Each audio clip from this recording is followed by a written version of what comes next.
So, Bleach Rebirth of Souls just came out, and that means it's time again for me to have an identity crisis.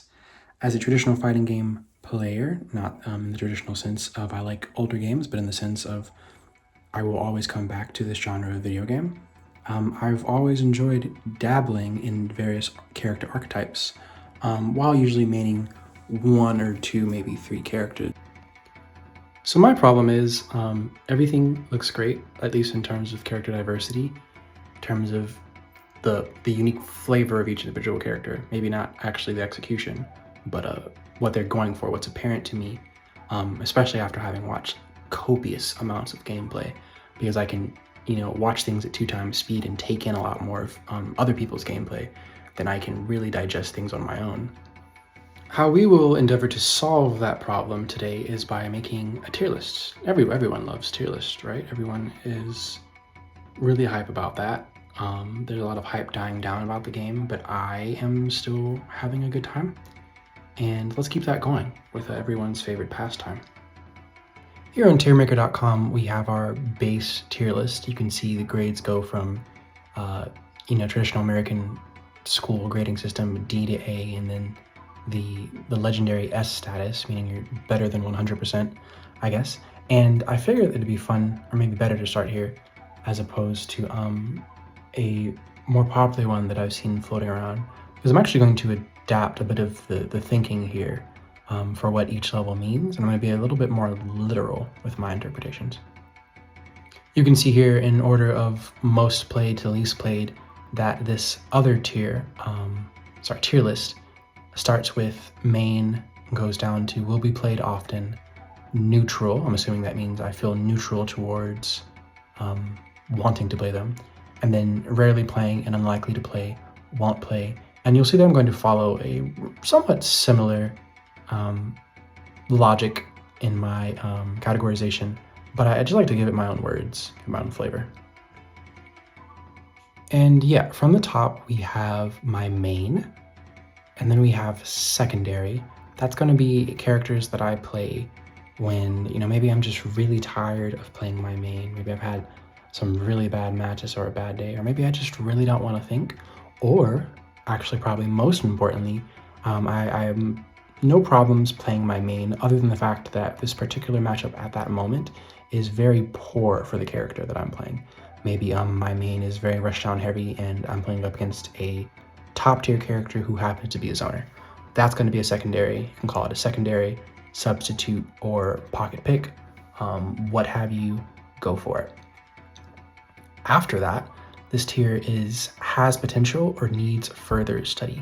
And this is going to be populated mostly by characters that I just like from the manga and anime, characters that I think are cool, but who haven't really shown much performance or staying power in the meta so far, what you can call a meta.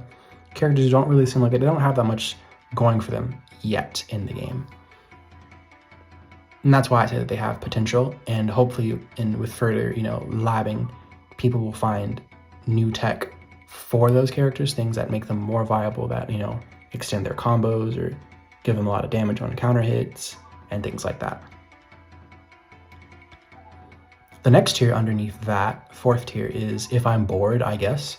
And, this is probably going to be limited to casual matches, or, hey, I've given this character a try because I really like them, just narratively, maybe in universe or whatever. I think this is like a character I vibe with, but I know they're terrible. So, let me just get some funk out of my system after some ranked games and just play some casual matches with these characters. Or maybe I'm teaching some friends how to play the game. I've, gotten them to buy it. And yeah, let me just mess around with a character that's not going to be too overbearing against them in some casual matches or in a training room. Maybe, if I want to just play some casual matches, but I don't really want to show my hand, if I'm bored, I guess these are going to be the characters that do that. Those are those functions. After that, we have random select only. As the name implies, I believe you will only see me playing these characters if I press the random select button, and that's what that lands on. I spin the wheel and I reap what I sow. Then, of course, at the bottom, we have the tier called Not Even Once, Never, No Thank You, No Ma'am, Not For Me. Pretty simple. I'm not really interested. You'll see that there really aren't very many characters at all in this tier, and it's ironically not because I don't care for them or I detest them in the story or in the show. It's really just they're not my archetype primarily, the kind of characters that I like to play, and or I think that they're crazy overpowered, and this is something with me that when it comes to characters just being way too strong, I don't like getting comfortable. I don't want to play something that I know or I believe is going to get nerfed or I believe should get nerfed, because I'm going to adapt my habits and my strategies to that playstyle and to that toolbox, which is unfair to other players.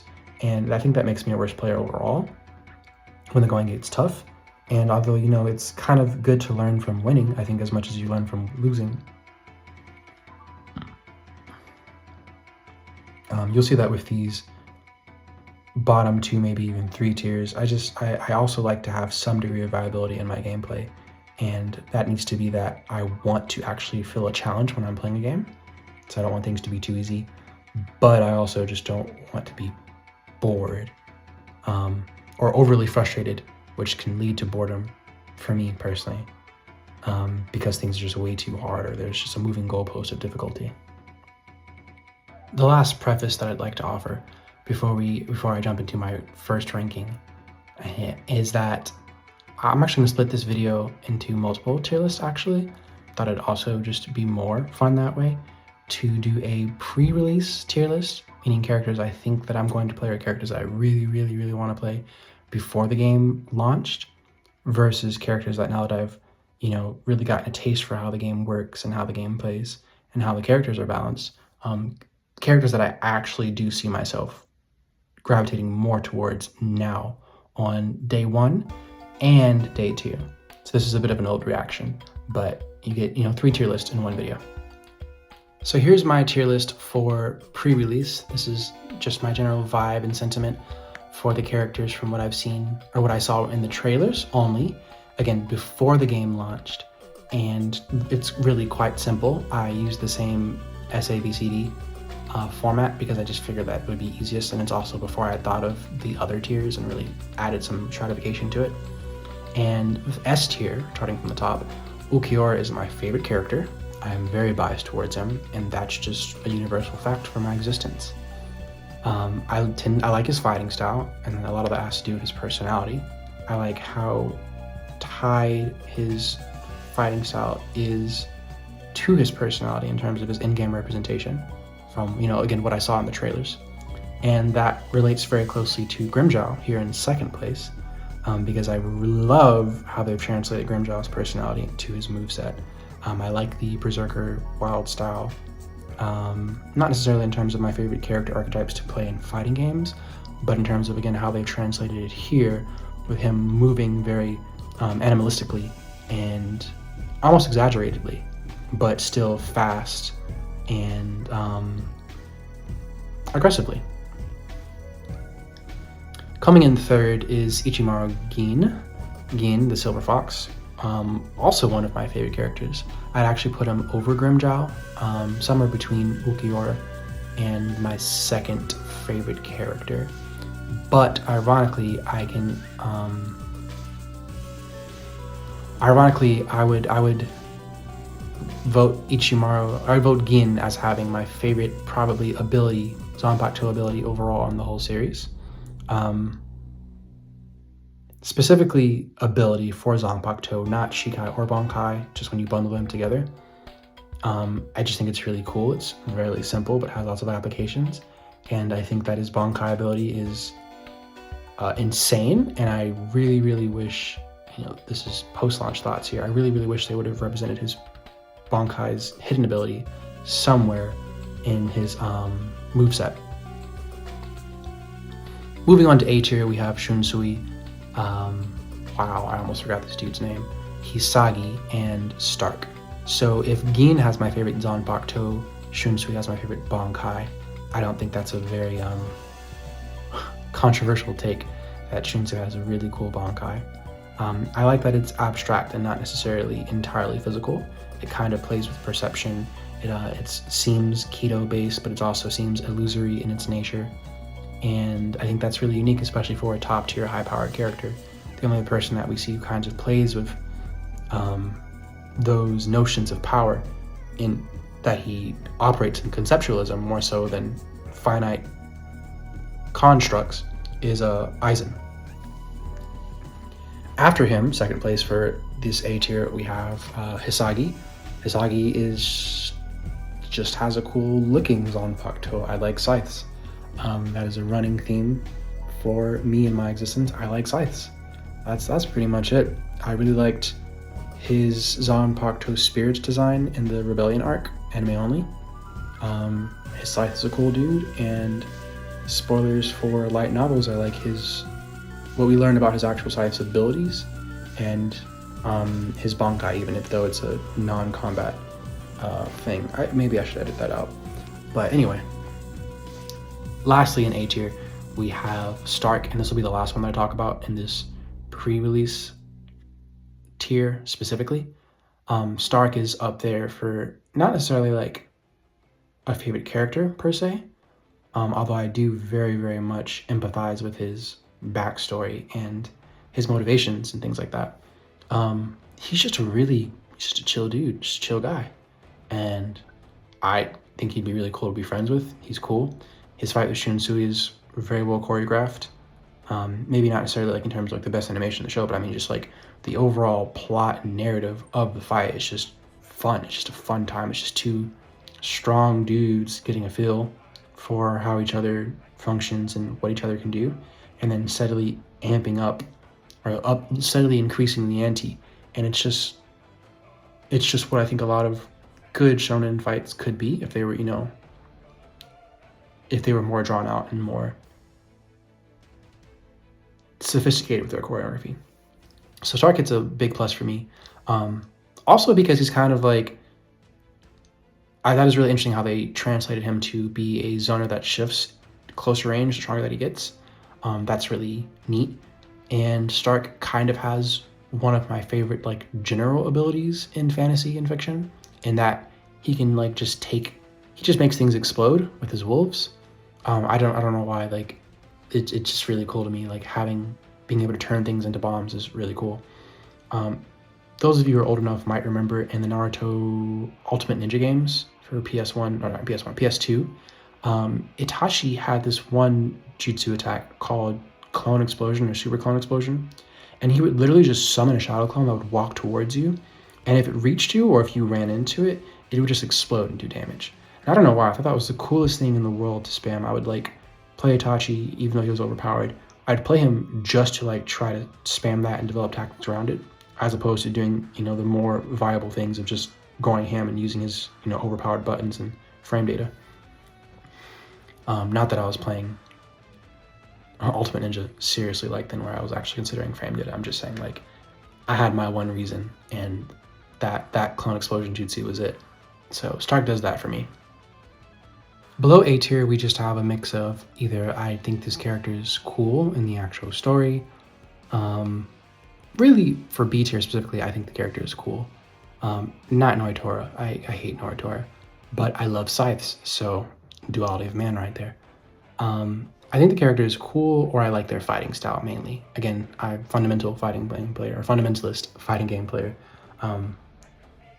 I like to do things that look cool, and I like to do things that I imagine I would want to learn how to do, or I would do if I were actually living in an anime or fantasy world. What would my fighting style be? What would the kind of sword or weapon styles that I would gravitate toward, because they suit my personality or my approach towards general combat.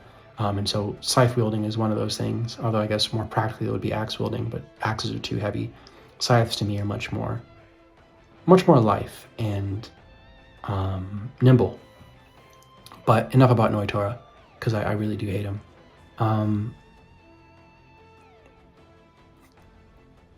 Yeah, I don't want to be too specific, but Halibo, Tosin, and Yodorishu cool styles. Aizen, there's only one Aizen. I wish there were two, pre-trader and post-trader. so that we could just, spam mind games with Kyoka Suigetsu with pre-trader Aizen and just kind of have fun being a master manipulator. But instead we have to settle, I think, not ungraciously, but we get to settle for Hacks Aizen, which he looks fun, and I think they did a great job at translating a boss character into a viable competitive character overall. He's not obviously top tier, top one. But yeah, that's that. Enough about this list. Everyone else is essentially D tier for me. Pre-release was, random select only or never in a million years, even if I was bored. And C tier was if I'm bored. Moving on to our day one tier list. This is tier list 2 of 3. This is the list that's going to detail essentially my reactions to different characters' gameplay on the day that the game launched. So now we get actual full-length matches to look at and play out and feel around in. I think that this is a more accurate representation of, oh, that looks good, that feels good, that looks exciting, and or that just looks very, very fun. As we can see, Ulquiorra is still my OTP here, but we'll talk a little bit about that in the next tier list, actually, about how that might change in the future and maybe some concerns I have with his character design overall that I didn't really realize before launch. But you'll see that a huge upset is, already apparent here in S2 in Soifon. So yeah, this character has sauce. Like, this character is insane. And I don't mean like I think that she's top tier or anything. I think she's probably, maybe top 5, definitely top 10. We don't have too many characters to compare to, thankfully. I would not argue with you if you said that she's top 5. I would really want an explanation if you think that she's top 3, because her damage in neutral and just damage in combos is so lacking. But once she reaches Awakening and Sublimation especially, we see that, as long as you do get hits, the damage that matters, and that is Konpaku damage, is definitely there. Another thing I want to say about Soifon is that I don't know how or why, but I felt like I forgot about her Shunko. Not that I forgot that it was one of her abilities and kind of like one of her defining characteristics in the show, or I guess across the Bleach narrative, is that she has that ability, and has a lot to do with her character relationships and things like that. But I guess I wasn't really expecting the game to capitalize on the unique aspects of that ability for her, and how, Shunko is this thing that she learned from Yoruichi, or that for her is an imitation of someone else's abilities, that person being someone she looks up to very, very strongly and very wholesomely, and that hers is incomplete, not just because it's just not perfected, she doesn't have it down pat, but that there, in my interpretation, Yoruichi's like lightning might be the superior version of Soifon's wind. It's been a while since I've read the manga. I might need to go back and learn about that. Maybe that's just some kind of like, chakra affinity kind of thing, where that's maybe Yoruichi just has an affinity more towards lightning in her Kido, and Soifon has affinity more towards wind. But it also always seemed to me that, anyone can do just about any Kido, provided they have the sufficient power and technique to do so. So I just always really liked Soifon's aesthetic of being wrapped in this wind raiment, this very regal-looking robe of tornado. And it reminds me a lot of a favorite character of mine from Yu Yu Hakusho, and that is Jin. Jin, the wind ogre, or wind demon, I forgot what his actual epithet was. I'll put a photo up. And that guy was really cool to me as a kid, because, just more or less a unique character design, or at least palette, with the white and red tan skin. Obviously, being younger, as I was at the time that Yu Yu Hakusho aired, I was very much more impressionable than I am now to unique personality types, and also like dialects of English. So this character was just sounded cool, looked cool, and yeah, I really liked his tornado attacks. Fun fact, I am indeed a Swiftmaster main in DNF Duel. I also do occasionally play that game from time to time. Shout out to that game on live support. No such thing as a dead game. But yeah, Soifon, she's really doing it for me in ways I just did not expect. Her Hakugeki with the Shunko punch is exactly the same as Jin's tornado punch thingamajig, and that Bankai, the 6 damage is hilarious. I every time I see it, I just laugh, especially like the one shots when you get the soul break to increase your 2 damage to 3, and then immediately, or not immediately, but eventually go into Bankai and just essentially 2-shot the person with the next soul break or the next Hakugeki. It's just too funny. I don't know why they thought that was a good idea to give her that with no drawbacks, essentially. Like we see Renji, Komamura, other characters have drawbacks, or after they do the really cool thing, they can either not do it again or something like that. But that's going to save that for a different video where I talk about things I think would be really interesting or more healthy for the game in order, in terms of implementing new balance changes. And with that, boom, what up? Soifon solo Soifon only here with the final tier list of the day. And yeah, this will be my day 3, essentially. Day 2, day 3. Essentially, it's been a week. We're about a week out from the game being released, and my feelings have changed over time, as they should. Nothing ever stays the same. And as I just mentioned, Soifon, her 6 Konpaku damage is just way too funny, and the combos, the tech, the routes have emerged, have crawled out of the woodworks. People have been labbing, and as I mentioned before, she looks way too saucy, and she's only gotten saucier. Not lost like some of you, again, crawling out the woodworks, acting like Soifon's the finest thing on this God's green earth, like Yoriuchi's not standing right there, but I digress. I really like the way that Soifon's fighting style is represented very cleanly, and very faithfully in the game.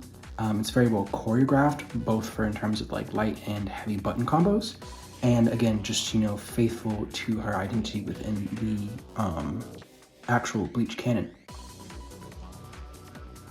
Originally, I was going to record all of my feelings for the day one tier list characters, beginning with Ukiura all the way down to Hisagi, but I figured I could cover more ground and also make a shorter, more respectable video.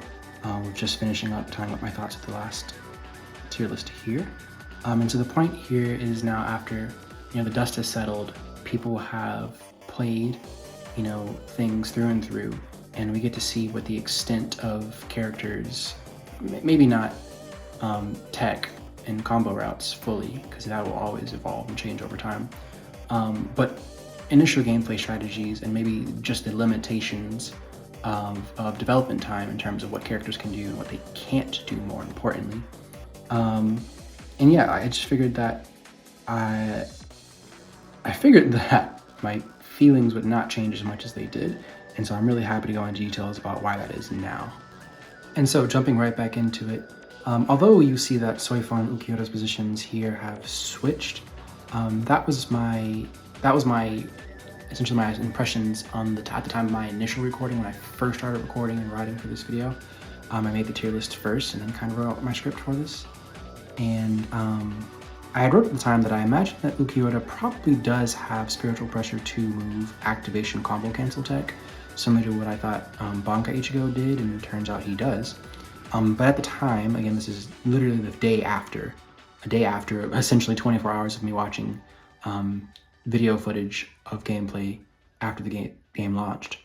I had yet to seen any SP2 combo cancel gameplay, and I felt like overall Ukiura's combos were overwhelmingly uninspired, that's what I wrote to myself, in terms of what I imagined he should have been capable of, both like lore-wise and given his toolkit of Sero zoning and also just general Sero combo cancels.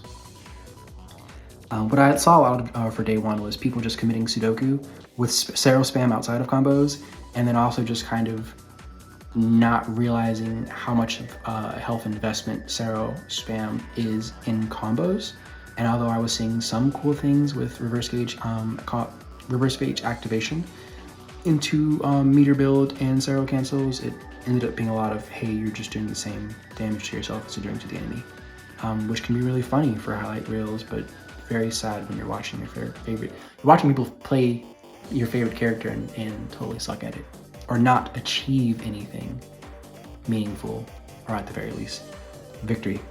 I need to get my hands more on Ukiora to rectify that secondhand embarrassment, is also what I wrote to myself, and I really like the phrasing of that. And I also empathize with what I wrote next, is that I fear now that the time possibly required to get a return on my emotional investment might be better spent on Soifon, who might turn out to be more lucrative overall as well. Interesting there, because now that we're a week out, I do think that Ukiora and Soifon are probably neck and neck in terms of their viability in my mind and in my own hands. I really like the feel of instant regeneration combo resets and or cancels. I like the health regeneration aspect of Ukiora's, I'm not gonna say game plan, but just in terms of his toolkit. And I'd say that it falls in line with his character in the source material, even if I feel like it's a bit underpowered and could use more tweaking. I do feel that Ukiora probably takes more work, or rather maybe he carries you less than Soifon does in terms of, input versus output.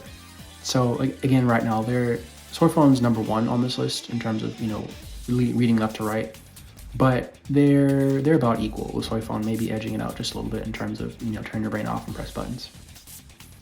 Aside from the fact that I forgot to mention that Soifon's music for Awakening is really cool, and never than 999 years and 9 months and 9 days did I ever imagine hearing myself say that I like her theme more than I like Ukiora's theme. That about sums it up for my mains, the character I see myself playing the most or committing the most of my labbing and training time on. And with that, I can move on to my secondaries, or the characters that I will play in really bad matchups, or when I just want to take a break and even turn my brain off even more or less. Sorry, I'm losing my metaphor. So first up, for non-mains, we have a denizen of the needs further research category, actually. Skipping a bit ahead a little bit, because Coyote Stark, his situation in my mind, it may as well be identical to Ukiora's. I've only, or again, day one thoughts, notes to myself, I've only seen people playing Sudoku and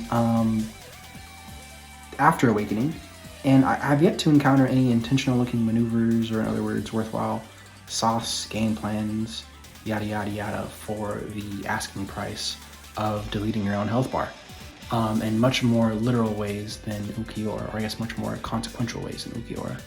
And obviously, now that it's been a week out, I've seen people realize that his unawakened state is very strong for zoning purposes. Mainly, I think, because resource management is not the best in the game, and people, the walk speed and dash speed is very low, and the flashed up accrual speed is even lower, and so you can't really get around zoning very easily. I think that with enough research, people will find that he might be a combo demon in his awakened state, and it might actually be worth staying in your unawakened state as long as possible, purely because of the, I guess, strengths you get over to dictate the pace of the battle. Even though it's been a week out, I still see almost no one using his Spiritual Pressure 2 move, which gives him essentially unlimited spam until his meter runs out. I see people, thankfully, finally charging his meter and realizing that they have to charge his meter to shoot his guns.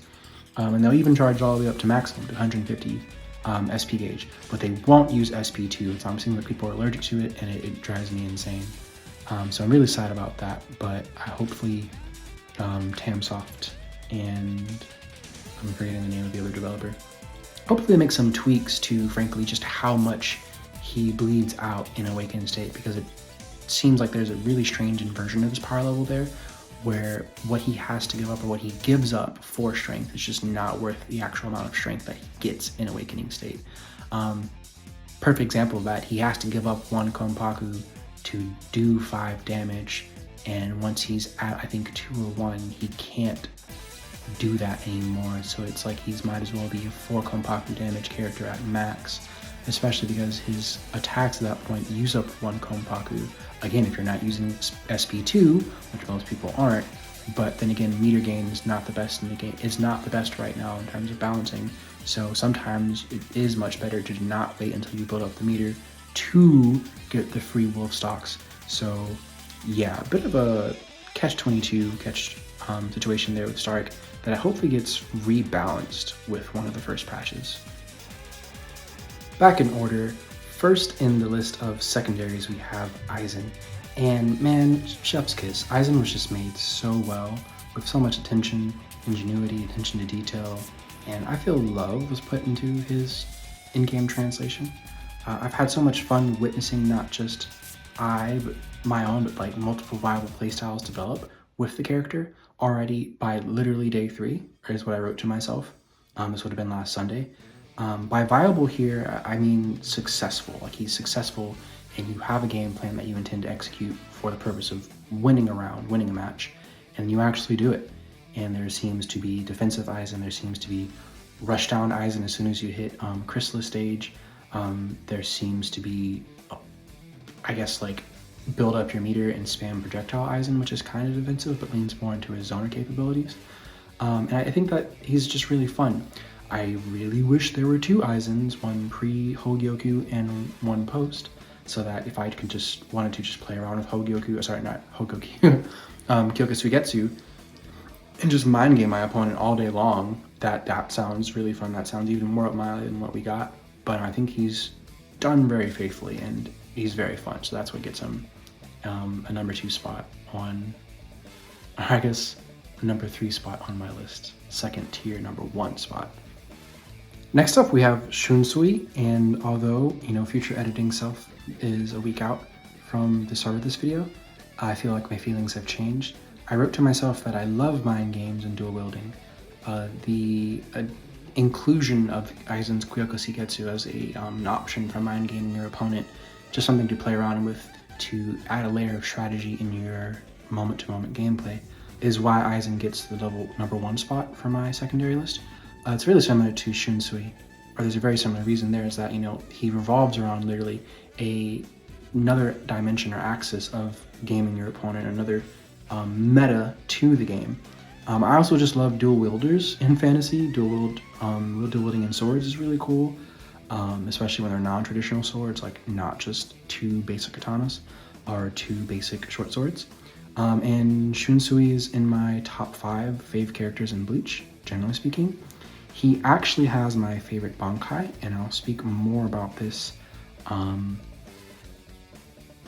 I get to Gin. Shunsui has my favorite Bankai, Gin has my favorite Zanpakuto ability overall, and I believe where I'm sitting out right now with myself is that Hisagi has my favorite Zanpakuto form, i.e. the literal shape that the weapon takes. The dual dual, like they're double-sided comma, dual double-sided commas on chains. I've never seen that before anywhere else, so points to Kubo for that. So of course, as promised, next up we have Gin. As I mentioned, Gin has my favorite Zanpakuto ability. This is a very specific distinction for me. I think the rapid extension and I guess retraction of his sword is very, very simple, and that also kind of characterizes the reasons why I like him. He's a very simple, flat character, doesn't really change in his motivations, in his personality throughout the story. He has one specific purpose, I guess, in the story. And although I wish he got to live on past that point or beyond the point of his death in the story where his purpose is fulfilled, or I guess he fails at his goals and has no way to turn back from that failure, he just does what he needs to do.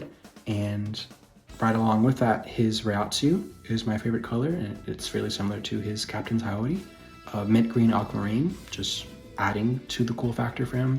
He has white hair and the upturned eyes. I started off my Blaze Blue journey as a Hazama main. Fun fact, random, anime stray, or anime fighting game catching strays, but positive strays, I guess. So there's an archetype kind of thing happening there for me. There's lots of synthesis, is that the word? I think it's synthesis. existing for me. That's pretty much it. He's just very simple. His fighting style is really cool. I really, really, really, really, really wish we got his Kamishi Niwari poison, molecular, cellular degeneration poison ability included in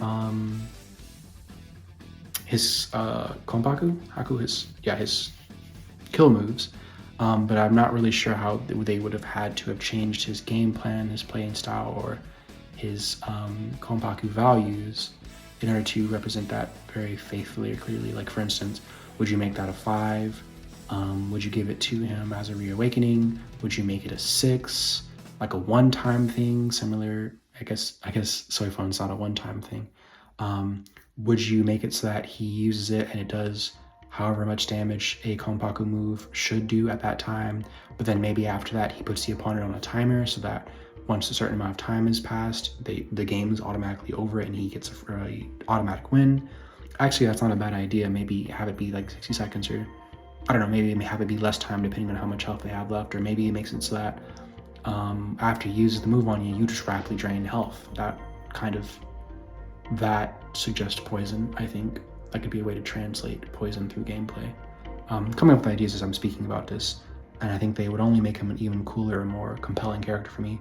As it is now, a week out, it's kind of boring, but I think that's mainly because I love what they fleshed out for him, but I dislike, now that I've I feel like seen most of the extent of what, I feel like now that I understand their intentions for his gameplay, I dislike how they locked all of his, I guess mainly just damage, a lot of his sauce behind him needing to get the counter. Like, what if you play against a very defensive opponent? Are you just supposed to sit back and zone them forever? Are you supposed to like overextend yourself and rush at them? Imagine there's no one answer. Depends on what exactly the character they're playing and how defensive they're playing as well. But yeah, I think having characters that are kind of locked behind these like one-dimensional win conditions works for really, really simple characters. And sure, maybe you could say that Gin is a very simple character in Rebirth of Souls, but that's not my take on his character. Like, canonically, that's not my fantasy. So that's why he doesn't get to be number 1 in terms of my secondaries. But if we find more tech for him, or they buff his damage and snake possessed state, then maybe he will jump right up there after Soifon, because while we don't get the poison Konpaku move, everything else looks pretty good to me, and I've always liked him more than I like Soifon. So who knows? She might have some competition. After Gin, I have Dangai Ichigo mentioned as my next candidate for secondary. This is Mugetsu or Final Getsuga Tensho Ichigo. For me, back in the day, people always / Soul Arena players, that Flash game that actually got revived recently through, I think, Godot engine or whatever. Anyway, Soul Arena players and I guess other Bleach video game players, those few and far between, always called him Dangai Ichigo. Kind of a bunch of nothing in terms of Rebirth of Souls gameplay. I really, really like the idea of his 3 strikes and you're out gameplay. It makes the match feel very tense and like he puts you on a timer, and that's, I think, translating his in-universe, his canon, I guess, experience very well and faithfully.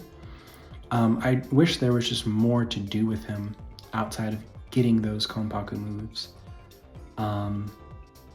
Just more sauce, maybe. I know he's just overwhelmingly strong, so it'd be difficult to translate him doing a lot while also letting him do meaningful or reasonable levels of damage.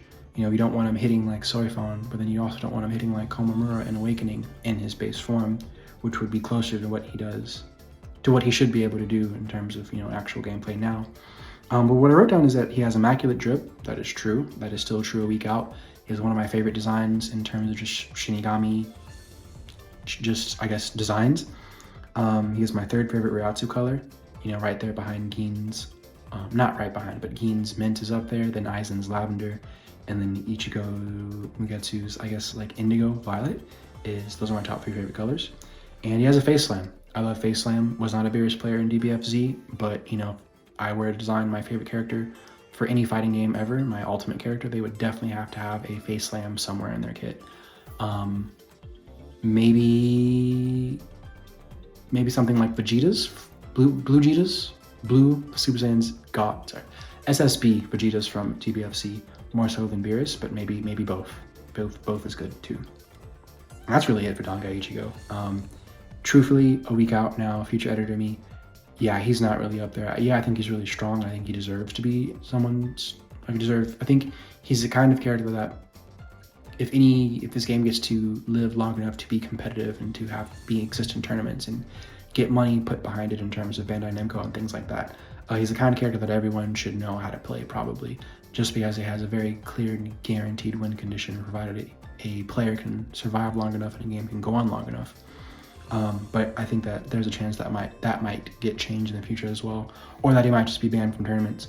Again, not because he's like Yamamoto and he has infinites, and because he can TOD people, quite literally with minimal investment, but again, because his game plan is so guaranteed, and in the average person's hand, it's just not difficult enough to achieve success given his tools. Last but certainly not least, I wanted to give room for some honorable mentions.